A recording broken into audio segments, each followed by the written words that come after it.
बिस्मिल्लाहिर्रहमानिर्रहीम।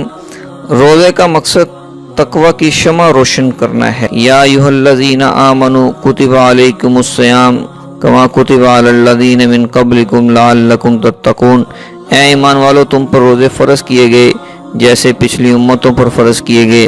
क्योंकि रोज़े फ़र्ज़ किए जैसे ऐ ईमान वालो, तुम पर रोज़े फ़र्ज़ किए जैसे पिछली उम्मत पर फ़र्ज़ किए गए, ताकि तुम्हारे अंदर तकवा पैदा हो।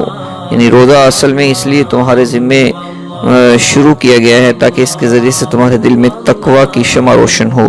रोज़े से तकवा किस तरह पैदा होता है? रोज़ा तकवे की सीढ़ी है। बाज़ उलमाए किराम ने फरमाया कि रोज़े से तकवा इस तरह पैदा होता है कि रोज़ा इंसान की कुव्वत हैवानिया और कुव्वत बहीमिया को तोड़ता है। जब आदमी भूखा रहेगा तो इसकी वजह से इसकी हैवानी ख्वाहिशात और हैवानी तकाज़े कुचले जाएंगे, जिसके नतीजे में गुनाहों पर अक़दाम करने का उस जज्बा सुस्त पड़ जाएगा।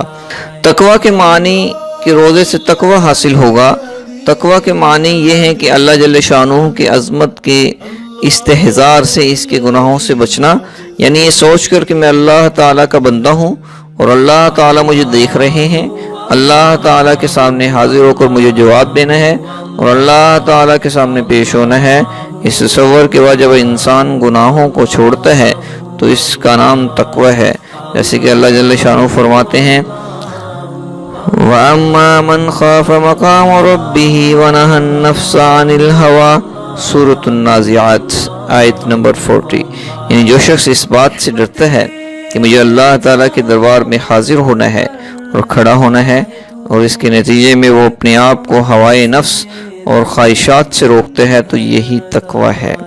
मेरा मालिक मुझे देख रहा है।